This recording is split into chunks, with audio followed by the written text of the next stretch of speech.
Welcome to another segment of Manifest with SII Power with your host, Dwight Lee. If you're getting great value and enjoying the channel, please subscribe to the channel. This segment is going to be titled The Art of Assumption, Part 5. Been doing a series on assumption, trying to delve deeper into it and just um, present different perspectives that may be able to help the audience.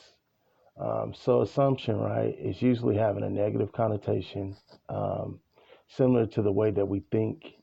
Um, we automatically go to the negative point. Like you've probably heard it said that assumption is the mother of all blah blah blah, right? Well, assumption also works in the positive way.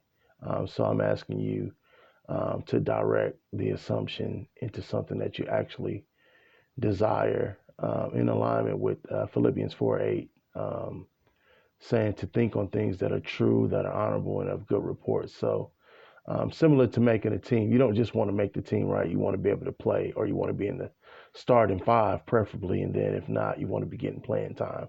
Don't matter if it's basketball, if it's soccer, it's football, baseball, track, you want to be an active participant. So, with that being said, assumption is the same way. Assume what you wish for. If it's a new car, there's a specified car. You don't just want any car. Maybe you want a Camaro. Maybe you want a Ferrari. Maybe you want a BMW. Maybe you want a Mercedes. Um, Maybe you want a Range Rover. It doesn't matter. Just according to your desire, you select it. Is what I'm getting at. Um, just like when you go to a restaurant, on the menu. You don't want the most cost effective thing. You want what you want, whether that's a steak, whether it's seafood, or whatever the case may be. So, assumption, use your assumption, right?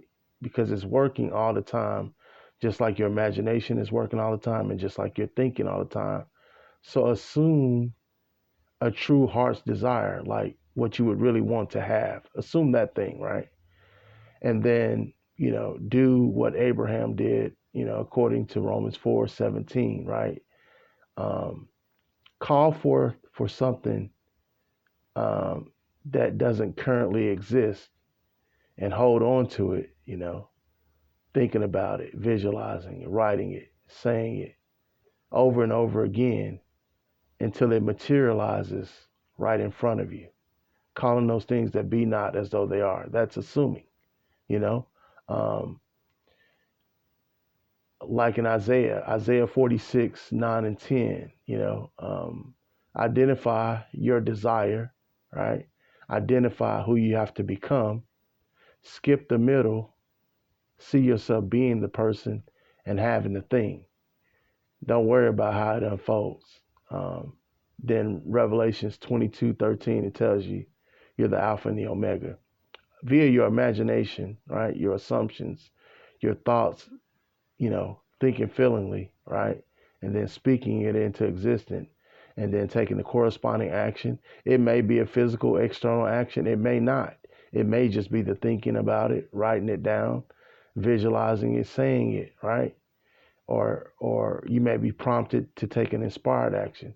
Whatever the case may be, you're assuming via your imagination. And so you're thinking, you're believing, you're expecting, you're feeling, and you're perceiving, and the corresponding action has to all be in alignment. It has to agree. It has to be congruent.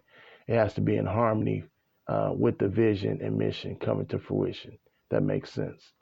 We've been live on Manifest with SII Power with your host, Dwight Lee. I'll leave you with the quote. If one advances confidently in the direction of his or her dreams and endeavor to live the life which they have imagined, they will meet with success unexpected in common hours. Henry David Thoreau. If you can dream it, then you can do it. Walt Disney. All right. If you can conceive it and believe it, you can achieve it. Napoleon Hill.